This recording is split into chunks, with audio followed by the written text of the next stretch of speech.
যেই দিন থেকে আমার আল্লাহ পাক রাব্বুল ইজ্জত আমার নবীর নূর তৈরি করেছেন, ওই দিন থেকে শুরু করে যতক্ষণ পর্যন্ত সে মায়ের পেটে না গিয়েছে, জোরে বলুন। মায়ের পেট হলো 2 নম্বর জগৎ। কয় নম্বর? মায়ের পেট, এটা হলো 2 নম্বর জগৎ। মায়ের পেটের ভ্যালিডিটি কতদিন? মায়ের পেটের ভ্যালিডিটি হলো মতান্তরে 40 সপ্তাহ। কয় সপ্তাহ বললাম?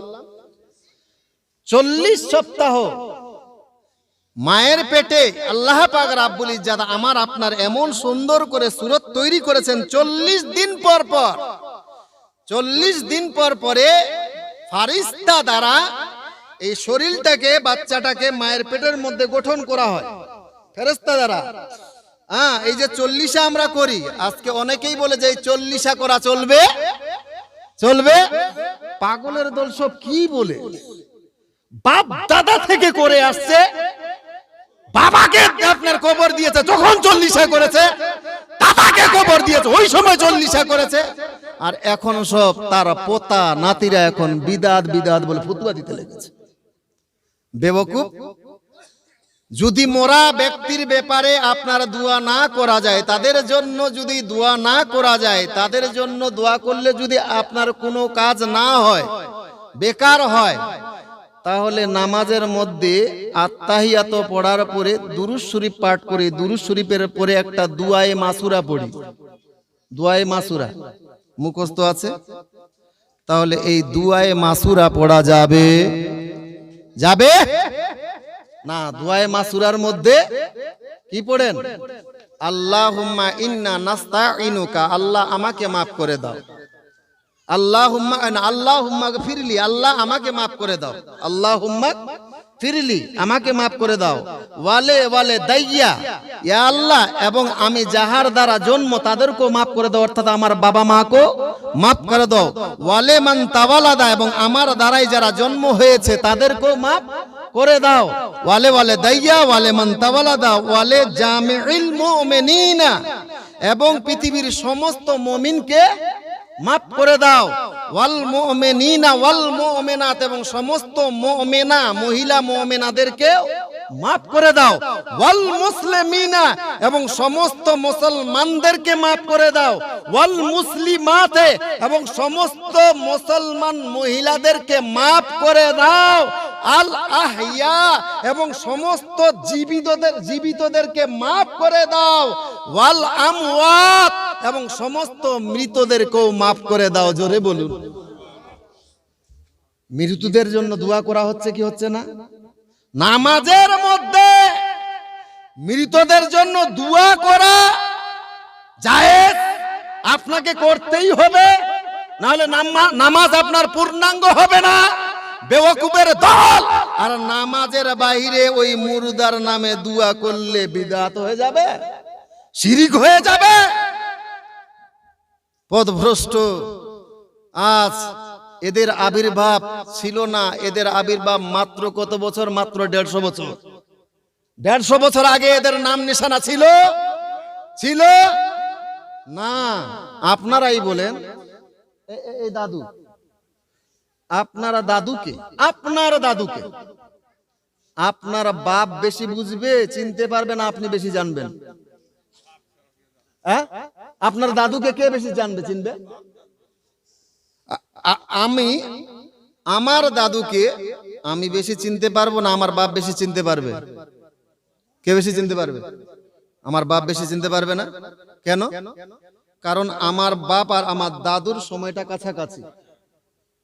আমার বাবা যতটা আমার দাদুর ব্যাপারে বলতে পারবে, আমি আব্দুল জব্বার তার পোতা অতটা বলতে পারবো না। তাহলে যারা যত নিকটবর্তী তারা বেশি চিনবে। তো ইসলামের নিকটবর্তী যারা ছিল তারা ইসলামকে বেশি চিনবে। আমার রাসূলুল্লাহর যুগ থেকে নিয়ে আজ থেকে আপনার 150 বছর আগে গোটাই পৃথিবীর মধ্যে একটাই মুজাহাব ছিল, একটাই জামাত ছিল। সেই জামাতটার নাম হলো আহলে সুন্নাতুল জামাত। জোরে বলুন। কেবলমাত্র একটাই জামাত ছিল, যারা মিলাদ কিয়াম করনে वाला, জোরে বলুন সুবহানাল্লাহ। 40 চহরম পালন করনে वाला তারাই ছিল, তাছাড়া কোনো জামাত ছিল না। মুসলমানদের মধ্যে শুধুমাত্র দুইটা ফিরকা ছিল। কয়টা? দুইটা, একটা সুন্নি আর একটা শিয়া। শিয়া আর সুন্নি। ওই যখন রেডিও ছিল, রেডিওতে আমরা খবর শুনেছি আজ থেকে 30 বছর আগে, তখন শুধু শিয়া আর সুন্নির লড়াই, শিয়া আর সুন্নির লড়াই, অন্য কাউরও লড়াই ছিল না। এদের আবির্ভাবই ছিল না। তো আমাদের দেখা আজ থেকে 30 বছর 25 বছর আগে আমরা 14টা গ্রাম একসঙ্গে ঈদের নামাজ পড়েছি। ওই 14টা গ্রামের মধ্যে এখন আমাদের 3টে গ্রাম টিকেছে, বাকি সবটি ওয়াহাবি, কেউ দেওবন্দি, কেউ লামজাবি হয়ে গিয়েছে। 30 বছরের ব্যবধান বলছি। আপনি এইভাবে যদি পিছাতে পিছাতে দেখেন 50 বছর, আপনার 70 বছর আগে আমাদের গোটাই পশ্চিম বাংলাতে সুন্নি মুসলমান ছিল, জোরে বলুন সুবহানাল্লাহ। এইভাবে যদি আপনি আর 100 বছর পিছিয়ে যান, গোটাই ভারতের মধ্যে আমাদের মুসলমানরা ছিল আপনার সুন্নি মুসলমান, জোরে বলুন সুবহানাল্লাহ। তার নজির, তার প্রমাণ, তার প্রমাণ হলো, তার নজির হলো সমস্ত ওলিদের দরবার, জোরে বলুন সুবহানাল্লাহ। এই পান্ডুয়ার দরবার 1 বছরের 2 বছরের নয়। আদিনা মসজিদ যে দেখছেন আপনি, এই আদিনা মসজিদ থেকে শুরু করে ভারতের যেই সমস্ত ঐতিহ্য, ভারতের যেইগুলো আপনার ঐতিহ্য, যাদেরকে নিয়ে ভারতের আপনার কি বলে গর্ব করে, এই সমস্ত ঐতিহ্য হলো সুন্নিদের প্রপার্টি, জোরে বলুন সুবহানাল্লাহ সুবহানাল্লাহ। সমস্ত। আজকে এই যে আপনার ভাতা খাচ্ছে না, ইমাম ভাতা ওয়াকাফ বোর্ডের সম্পত্তি কার? একটু খবর নিয়ে দেখো। পীরকে মানে না, অথচ পীরের সম্পদ দিয়ে সংসার চালাচ্ছে, ওয়াকাফ বোর্ডের ভাতা নিচ্ছে। এই যে ওয়াকাফ বোর্ডের মধ্যে 80% সম্পদ হলো আমাদের সুন্নিদের, জোরে বলুন সুবহানাল্লাহ। ভাইয়ারা, আমি বুঝাতে চেয়েছিলাম 1 নাম্বার জগৎ হলো আত্মার জগৎ, 2 নাম্বার জগৎ হলো মায়ের গর্ভ। ওই মায়ের গর্ভে 40 দিন পর পর আমাদের ফেরেশতা দ্বারা ওই বাচ্চাটার সুরত তৈরি করা হয়। এরই জন্য আহলে সুন্নাতুল জামাতের বড় বড় আলিমদের আপনার ফতোয়া, যেহেতু মানুষের শরীরটাকে, দেহটাকে নির্মাণ করা হয়েছে 40 দিন পর পরে, আপনি এই 40টা যদি 39 দিন করেন তাও সওয়াব হবে, আপনি যদি 30 দিনে করেন তাও আপনার সওয়াব হবে। দুয়া কোনোদিন আপনার ফেরত আসবে না। তবে ফজিলতের জন্য আমরা দিন নির্ধারিত করেছি যে 40 দিনে করতে গেলে এই ফজিলত পাওয়া যাবে।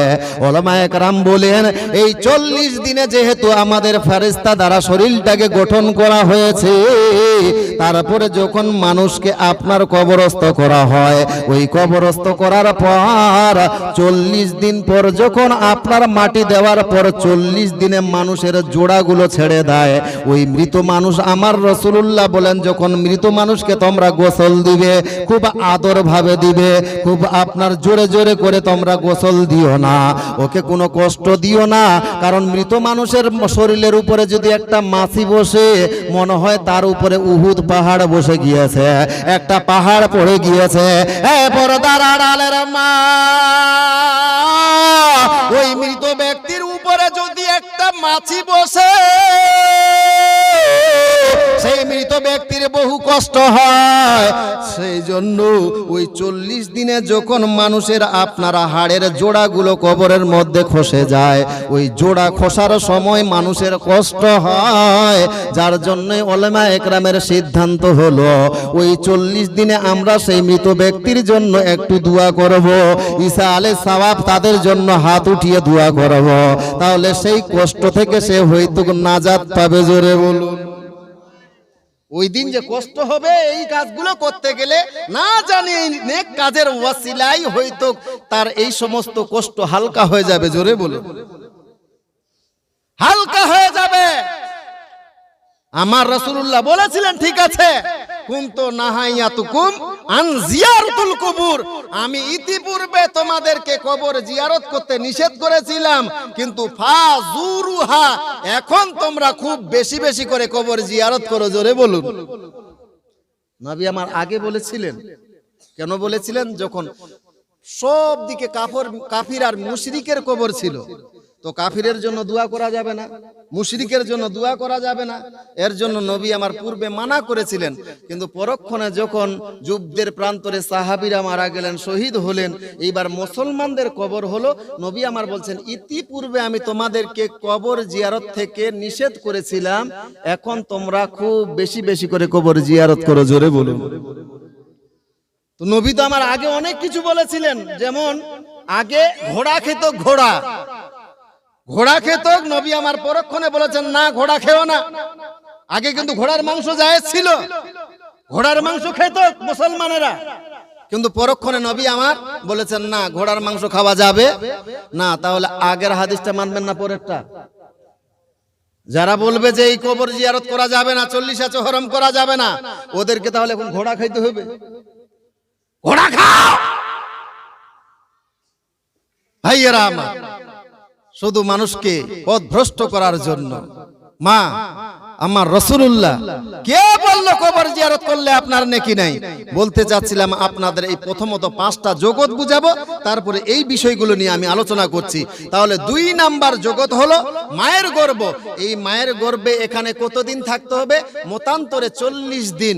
যখন বাচ্চাটা মায়ের পেটে আস্তে আস্তে করে বড় হয়, তো বাচ্চাটা যখন বড় হয়ে যায়, ওই বাচ্চাটা যেহেতু মায়ের পেট ছোট, তো ওই বাচ্চা তো পেটে জায়গা হয় না, ফলে আল্লাহ পাক রাব্বুল ইজ্জত কি করেন, ওই বাচ্চাটাকে একটা খোলামেলা জায়গা দেওয়ার জন্য 3 নাম্বার প্লেস এই দুনিয়ার মধ্যে রূপান্তর করেন। জোরে বলুন।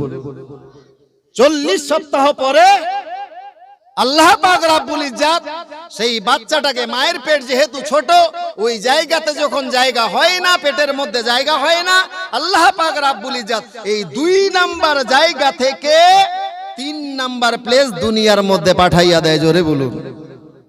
তাহলে দুনিয়া কয় নাম্বার জায়গা? দুনিয়া কয় নাম্বার জায়গা? 3 নাম্বার। আমার আপনার আত্মা কয় জায়গায় যাবে? 5 জায়গায়। তাহলে আমরা বর্তমানে 3 নাম্বার জগতে, এখনো 2টা জগৎ আমাদের কাছে আছে। কয়টা? 2টা জগতে। এই 2টা জগতে বিষয়ে আলোচনা করব। তবে আসে না আগে প্রথমত এই 3 নম্বর জায়গা জগৎটার আগে যে বাচ্চাটা মায়ের পেটে ছিল, আল্লাহ পাক রাব্বুল ইজ্জত কত দয়ালু, কত মায়া দয়া। যখন বাচ্চা পেটের মধ্যে, ওই বাচ্চাটা দুনিয়াতে যাওয়ার পূর্বেই আল্লাহ পাক রাব্বুল ইজ্জত জানেন যে এই বাচ্চাটার মুখে দাঁত হবে না, এই বাচ্চাটা রুটি খেতে পারবে না, এই বাচ্চাটা মাংস মাংস খেতে পারবে না, হাড় চিবাতে পারবে না। আল্লাহ এই বান্দা আমাকে আপনাকে কতটা ভালোবাসেন, বাচ্চা দুনিয়াতে যাওয়ার আগেই বাচ্চার খাবার ব্যবস্থা করে দিয়েছে। জোরে বলে ভাইয়েরা আমার, আমার আল্লাহ পাক রাব্বুল ইজ্জত যখন মায়ের পেটের মধ্যে বাচ্চা, ওই টাইমে আমার আল্লাহ পাক রাব্বুল ইজ্জত ওই মায়ের নাভির সঙ্গে বাচ্চার একটা নাভির কানেকশন করলো। ওই বাচ্চা যখন আপনার পেটের মধ্যে থাকবে, মা ওই টাইমে বাচ্চার খাবার প্রয়োজন হয়েছে, ওই বাচ্চাটার পেশাব পায়খানার প্রয়োজন হয়েছে। কিন্তু আমার আল্লাহ কেমন কারিগর, আল্লাহ আমার কেমন সৃষ্টিকর্তা, ওই বাচ্চাটাকে মায়ের পেটের মধ্যে এমন একটা নাভির সঙ্গে আপনার কানেকশন করে দিয়েছে। মায়ের খাওয়াটাই বাচ্চার খাবার হয়, মায়ের পেশাব পায়খানা করাটাই বাচ্চার পেশাব পায়খানা করা হয়। হে নবীর উম্মতের দল, সেই আল্লাহর কেমন করে ভুলে গেলে, যেই আল্লাহ আমাকে আপনাকে দুনিয়ায় পাঠাবার আগে আমার আল্লাহ চিন্তা করলেন বান্দা দুনিয়ার বুকের মধ্যে যাবে তো কি খাবে? এই বাচ্চাটা যাওয়ার পরেই তো ভাত খেতে পারবে না, এই বাচ্চাটা যাওয়ার পরেই তো আপনার রুটি খেতে পারবে না, এই বাচ্চাটা দুনিয়ায় যাওয়ার পরে মাংস খেতে পারবে না, হাড্ডি চিবাতে পারবে না। বলে আমার আল্লাহ পাক রাব্বুল ইজ্জত এত সুন্দর খাবার বাচ্চাটার জন্য মায়ের বুকের মধ্যে ব্যবস্থা করে দিল। জোরে বলুন। মায়ের বুকের মধ্যে এত সুন্দর খাবার ব্যবস্থা করেছে, বাচ্চাটা 2 বছর ধরে খাবার খায়, কোনো সমস্যা হয় না? অনেক মহিলা বাচ্চা দুগ্ধ না হওয়ার কারণে অনেক মা কি করেন, ল্যাকটোজেন বাচ্চাদেরকে খাওয়ায় না? ল্যাকটোজেন খাওয়ায়, সেরিলাক্স খাওয়ায়। তো ওই ল্যাকটোজনটা মা দেখলেন গরম, আপনার গরম পানির সঙ্গে মিশ্রণ করে এইবারে রেখে দিয়েছে, একটু খেয়েছে। এখন বাচ্চাটা পরক্ষণে 1 ঘন্টা 2 ঘন্টা পরে সেই ল্যাকটোজন আর খাওয়ানো যায় যায় না। অনেকেই আপনারা হালুয়া করে বা ওই আপনার কি বলে সাবু বাচ্চাদেরকে খাওয়ায় না, সুজি ছাত্তু করে খাওয়ায় না। তো কি করে করে সুজি কিভাবে খাওয়ায় বাচ্চাদেরকে? সুজি করার জন্য কি করে, ওই সুজির প্রয়োজন হয়, তারপরে কি কি প্রয়োজন হয়, দুধের প্রয়োজন হয়। সুজি বানাতে গেলে আপনার চিনির প্রয়োজন হয়, সুজি বানাতে গেলে আপনার পানির প্রয়োজন হয়, আগুনের প্রয়োজন হয়। এই পর্দার আড়ালের মা, আমার আল্লাহর দেয়া নিয়ামতের উপরে একটু কুরবান জানা। আবার ওই সুজিটাকে গরম করার পর এইবারে যখন বাচ্চাটা খেতে পারবে না, কারণ আগুনের মতো গরম, এই আপনার আগুনের মতো খাবার ওই বাচ্চা তো খেতে পারবে না। যার জন্য অনেক সময় মারা কি করেন, পাংখার নিচে সেই গরম সুজিটাকে ছেড়ে দেয় না, আর পাংখার হাওয়া দিয়ে সেই সুজিটাকে আবার ঠান্ডা করে না, অথবা হাত পাকা দিয়ে সেই আপনার সুজিটাকে ঠান্ডা করে না। মা, আপনারা বানানো সুজি একবার গরম আর একবার ঠান্ডা, কিন্তু আমার আল্লাহ ওই বাচ্চার কত সুন্দর খাবার ব্যবস্থা করেছে। মায়ের বুকের মধ্যে এমন খাবার ব্যবস্থা করেছে, যেই খাবারটা খুব গরমও নয়, সেই খাবারটা খুব ঠান্ডাও নয়, যেই খাবারটা খুব পাতলা নয়, যেই খাবারটা খুব গাঢ়াও নয়, যেই খাবারটা আপনার এত মিষ্টি নয়, আর যেই খাবারটা এত পানসাও নয়, যেই খাবারটা এত গরম নয় যে বাচ্চা খেতে গেলে আপনার মুখ পড়ে যাবে, যেই খাবারটা খেতে গেলে বাচ্চা এত ঠান্ডা খাবার নয় যে বাচ্চা খেতে গেলে আপনার ঠান্ডা লেগে যাবে। না রে বাবা না, আমার আল্লাহ দয়া করে মায়া করে ওই বাচ্চার জন্য মায়ের বুকের মধ্যে এমন খাবার ব্যবস্থা করলো, ওই বাচ্চাটা টানা 2 বছর ধরে খাবার খাবে, 1 সেকেন্ডের জন্য সেই খাবারটা খারাপ হয় না। 2 বছর টানা খাবার খায়, 1 সেকেন্ডের জন্য খারাপ হয়? ভাইয়েরা আমার, এ হলো আমাদের জগৎ। আল্লাহ পাক রাব্বুল ইজ্জাত 3 নম্বর, আপনার 2 নম্বর জগৎ থেকে যখন দুনিয়ার মধ্যে পাঠালো, এই দুনিয়ার ভ্যালিডিটি কতদিন, দুনিয়াতে আমরা কতদিন থাকব? এই দুনিয়া 3 নম্বর জগতে কারোর জন্য আপনার 1 মিনিট, কারোর জন্য 1 ঘন্টা, কারোর জন্য 1 দিন, কারোর জন্য 1 সপ্তাহ, কারোর জন্য 1 মাস, কারোর জন্য 1 বছর, কারোর জন্য 5 বছর, কারোর জন্য 10 বছর, কারোর জন্য 20 বছর, কারোর জন্য 40 বছর, কারোর জন্য 50 বছর, কারোর জন্য 80 বছর, কারোর জন্য 70, আপনার 90 বছর, কারোর জন্য 100 বছর বা 110 বছর। 110 বছর আছে আপনাদের গায়ে? নাই, 100-র উপরে আছে। 100-র উপরে পাওয়া যাচ্ছে আপনাদের, আমাদের এই পিরিয়ডে। তবে আমাদের পিরিয়ডে ওই 80-র মধ্যেই সব গুটিয়ে যাবে, যে তো সার সবুলা খাইছি আমরা। এখানকার সময় কারোর জন্য 1 মিনিট, কারোর জন্য 1 ঘন্টা, কারোর জন্য 1 দিন, কারোর জন্য 1 সপ্তাহ, কারোর জন্য 1 মাস, কারোর জন্য 1 বছর, কারোর জন্য 5 বছর, কারোর জন্য 10 বছর, কারোর জন্য 20 বছর, কারোর জন্য 40 বছর, কারোর জন্য 80 বছর বা 100 বছর। এর জন্য এত দৌড়াদৌড়ি, এত ছুটাছুটি, মসজিদে সময় দিতে পারি না, নামাজ পড়ার জন্য 5 ওয়াক্তের সময় দিতে পারি না। 5 ওয়াক্তের নামাজ পড়তে গেলে টোটালে হয়তো 24 ঘন্টার মধ্যে আপনার 1.5 থেকে 2 ঘন্টা লাগবে, 1.5 থেকে 2 ঘন্টা লাগবে। 24 ঘন্টার মধ্যে 1.5 থেকে 2 ঘন্টা সময় আমরা দিতে পারি না, এত ব্যতিব্যস্ত মা। তবে আর যে আপনার সামনে 2টা জগৎ আছে, ওই 2টা জগতে আপনাকে কতদিন থাকতে হবে, এটার হিসাব মিলাতে গেলে তখন আপনি বুঝতে পারবেন যে কোন জায়গার জন্য আপনাকে বেশি পরিশ্রম করতে হবে, কোন জায়গার জন্য আপনাকে বেশি খাটতে হবে।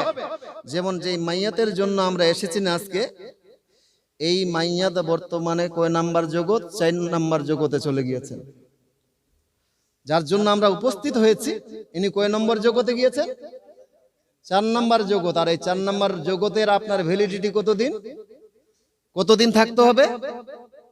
আজকে যদি আমি মারা যাই, আপনি মারা যান, তাহলে আজ থেকে শুরু করে যতদিন কিয়ামত না হয়েছে, জোরে বলুন কতদিন?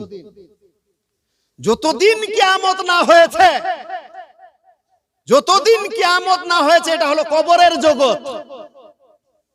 কবরের জগৎ।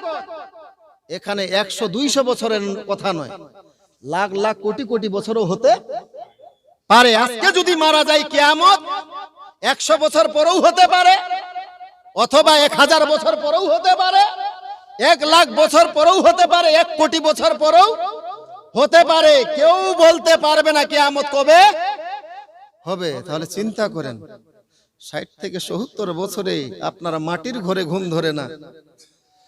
আপনি 2 তালা 1 তালা দিলেন, 1 তালা দেওয়ার পরে 2 তালা দিচ্ছেন, একটার পরে একটা। মানুষের নার্ভস ভর্তি হয় না, একটা আশা পূরণ হয়। 1 তালা তো বাড়ি হলো যদি 2 তালা হতো, 2 তালা বাড়ি হলো 3 তালা হতো। এই যে আমরা 60 থেকে 70 বছর বা 80 বছর যে হায়াতটা পেলাম না, এই সময়টা আমাদের কেমন মনে হবে জানেন? যখন আমাকে আপনাকে কবরের মধ্যে 4 নাম্বার জগতে শুতিয়ে দিয়ে আসবে না মা, ওই টাইমে আমাদের স্বপ্ন ভাঙবে। যখন মুনকার নাকির এসে আপনার হাত ধরে ঝাটকা দিয়ে উঠবো, আপনার ঝাটকা দিয়ে বলবে খুব উঠ, ঝাটকা দিয়ে আপনাকে উঠাবে। ওই টাইমে আপনি চমকে উঠবেন, চমকে উঠবেন। চমকে উঠবেন কেন? এই যে 60 বছর 70 বছর আপনি দুনিয়াতে কেটেছেন না, 60 থেকে 70 বছর যে দুনিয়াতে কাটিয়েছেন, দেখলেন আপনি ছোট ছিলেন, আপনার বাবা মা কষ্ট করে স্কুলে লেখাপড়া করিয়ে একটা ভালো ছেলের সঙ্গে বিবাহ শাদী দিয়েছে। আপনার শ্বশুর বাড়িতে গিয়েছেন, আপনার শ্বশুর মশাই বিশাল টাকাওয়ালা, 2 তালা বাড়ি, আপনার জামাই কি বলে চাকরি করে। এইবারে আপনার 3 তালা করার পরিকল্পনা, যে আমরা 2 তালা বাড়ি করে নিয়েছি, 3 তালা বাড়ি করব। এই করতে করতে 60 বছর 70 বছর আপনার অতিক্রম হয়ে গিয়েছে। 3 তালা বাড়িও করে নিয়েছেন, 3 তালা বাড়ি করেছেন, প্লাস্টারও হয়ে গিয়েছে, রংটা বাকি আছে করতে। আর ওই টাইমে আপনার মরণ হয়েছে, ওই টাইমে আপনার মরণ হয়েছে। আর ওই টাইমে আপনাকে মাইয়াত যখন আপনার মুনকার নাকির এসে আপনাকে কবরের মধ্যে ঝাটকা দিয়ে টান দিবে না, ওই টাইমে চমকে উঠবেন, আল্লাহ এত সুন্দর স্বপ্ন দেখছিলাম আমি, এত সুন্দর স্বপ্ন দেখছিলাম, এই স্বপ্নটা আমার কে ভঙ্গ করে দিল? এই যে 60 থেকে 70 বছর আমরা দুনিয়া তো অতিক্রম করলাম, ছেলে মেয়ে হয়েছে, সংসার করেছি, বাড়ি গাড়ি করেছি, এই সমস্ত সময়টা ওই কবরের মধ্যে মনে হয় আমি স্বপ্নের জগতে ছিলাম। জোরে বলুন, স্বপ্নের জগৎ মনে হবে। এখন আপনার ঘুম ভাঙবে না, কবরে যখন ফেরেশতা ঝাটকা দিয়ে উঠবে, বলবে ওই উঠ, ওই টাইমে আমার আপনার ঘুম ভাঙবে। আল্লাহ এতদিন আমি কি তাহলে স্বপ্ন দেখছিলাম? আসলে স্বপ্ন নয়, আপনি বাস্তবে এইভাবে একটা জীবন ছেড়ে গিয়েছেন দুনিয়াতে। 60 বছর 70 বছর ধরে ছেলে মেয়ে হয়েছে, আপনার বিবাহ শাদী হয়েছে, সংসার করেছেন, বাড়ি ঘর করেছেন। এই সময়টা আপনার কবরের মধ্যে তখন মনে হবে আমি স্বপ্নের জগতে ছিলাম। মা, তাহলে এই কবরের জগৎটা হলো কত বছর? 100 বছরও হতে পারে, 200 বছরও হতে পারে, 1000 বছরও হতে পারে, 1 লাখ বছরও হতে পারে। তাহলে 60 থেকে 70 বছরের জন্য যদি আপনার এত স্বপ্ন হয় যে আমি মাটির বাড়িতে থাকবো না, আমার বাড়ি যেন ইটের হয়, প্লাস্টার করা হয়, মার্বেল বিছানো হয়, তারপরে আপনার কি বলে এসি হয়, বক্স খাট হয়, আলমারি হয়। 60 থেকে 70 বছরে যদি এরকম একটা আরামের ঘর চান, তাহলে যেখানে হাজার হাজার বছর কাটাতে হবে মা, সেখানে চান না সেখানে একটা যেন আমার ভালো বাড়ি হয়, সেখানে যেন আমার বাড়িটা টাইলসওয়ালা হয়, সেখানকার বাড়িটা যেন আমার মার্বেলওয়ালা হয়, সেখানকার বাড়িতে যেন আমার এসি থাকে, সেই বাড়িতে যেন আমার সমস্ত সুবিধা থাকে। এটা কি আপনার স্বপ্ন হয় না? শুধু তাই নয়, এরপরে 5 নম্বর যেই জগৎটা আপনার শুরু হবে, সেই 5 নম্বরের জগতের নাম হলো কিয়ামতের দিন। জোরে বলুন, কোন দিন? 5 নম্বর জগতের নাম হলো কিয়ামত। সেই 5 নম্বর অধ্যায়ের প্রথম দিন যেটা হবে, সেই দিনটার ব্যাপারে বলা হয়েছে এই 1 বছর 2 বছর নয় মা, সেই কিয়ামতের দিনটা, সেই প্রথম আপনার কি বলে 5ম অধ্যায়ের প্রথম দিন যেটা স্টার্ট হবে, সেই দিনটা হবে এই দিনগুলোকে গুনতি করলে 50,000 বছর সমান। জোরে বলুন, 1 বছর 2 বছর নয়, 50,000 বছর সমান। হাসরের একটা দিন, হাসরের একটা দিন। আবার এইভাবে আরামের দিন, আরামের দিন, আরামের দিন নয় মা। সেই দিনটা কেমন হবে? বৈজ্ঞানিকরা বর্তমানে প্রমাণ করছে, আমাদের মাথার উপরে যে সূর্য, 9,30,00,000 মাইল উপরে, মাথার উপরে আমাদের সূর্য, বৈজ্ঞানিকরা প্রমাণ করছে 9,30,00,000 মাইল উপরে সূর্য। কিয়ামতের দিবসে সেই সূর্যটা অত উপরে থাকবে না, ওই সূর্যটা কেবলমাত্র আমার আপনার মাথা থেকে 1.5 হাত উপরে হবে, কেবলমাত্র 1.5 হাত উপরে। সূর্যের 2টা পার্ট আছে, একদিকে তাপ বেশি, একদিকে তাপ কম। বর্তমানে যে সূর্য আমরা দেখতে পাচ্ছি মাথার উপরে না, ওটা যেই দিকে তাপ কম সেটা আমাদের মাথার দিকে, যেদিকে তাপ বেশি সেটা আপনার উপর মুখা হয়ে আপনার উপর দিকে হয়ে আছে, যেদিকে তাপ বেশি সেটা উপর দিকে। কিয়ামতের দিবসে সূর্যকে উল্টিয়ে দেওয়া হবে, যেদিকে তাপ বেশি সেটা হয়ে যাবে মাথার দিকে, যেদিকে তাপ নাই সেটা হয়ে যাবে উপর দিকে। আবার 9,30,00,000 মাইল দূরে হবে না, আমার আপনার মাথা থেকে কেবলমাত্র 1.5 হাত উপরে। আজকে এত দূর সূর্য থাকার সত্ত্বেও, অথচ যেই দিকে তাপ কম সেটা আমাদের মাথার দিকে, সেই সূর্যের তাপ আমরা দুপুর বেলায় সহ্য করতে পারি না। যদিও ঘরের ভিতরে থাকি, সেই সূর্যের তাপে ঘরের ভিতরে থাকতে পারা যায় না। সেই সূর্যের তাপ থেকে বাঁচার জন্য আর আমরা ঘরের ভিতরে পাংখা ব্যবহার করি, অনেকেই আপনার এসি ব্যবহার করেন, তারপরেও আমরা সেই সূর্যের তাপ থেকে বাঁচতে পারি না। মা বলেন, কাল কিয়ামতের দিবসে আপনি কোন এসির কাছে বসবেন, কোন পাংখা ঝুলাবেন? আজকে আমরা এই শামিয়ানা জ্বালাচ্ছি, আপনার টাংছি গরমে, যদিও ঠান্ডার সময়। আমি এখানে ওয়াজ করতে করতে তবু একটু ঘামে গিয়েছি, সূর্য নাই মাথার উপরে, তারপরেও এখনো ঘেমে গিয়েছি। কিন্তু কিয়ামতের দিবসে যেই দিকে সূর্যের তাপ বেশি সেটা হয়ে যাবে মাথার দিকে। সেই সূর্যের তাপ আমাদের 9,30,00,000 মাইল দূরে থাকবে না, 30 মাইল দূরে নয়, কেবলমাত্র 1.5 হাত উপরে থাকবে। সেই সূর্যের তাপে আমার আপনার মাথার মগজটা, যেইভাবে আপনারা ভাত রান্না করতে গেলে ভাতের মাঠটা থলবল করে মা, সেই সূর্যের তাপে আমার আপনার মগজটা, মাথার মগজটা থলবল করবে। আর সেই মগজটা নাক দিয়ে কান দিয়ে গলে গলে পড়বে, আর পিপাসায় কাতর হয়ে যাব, জিহ্বাটা নাভির নিচে এসে পড়বে। জোরে বলুন।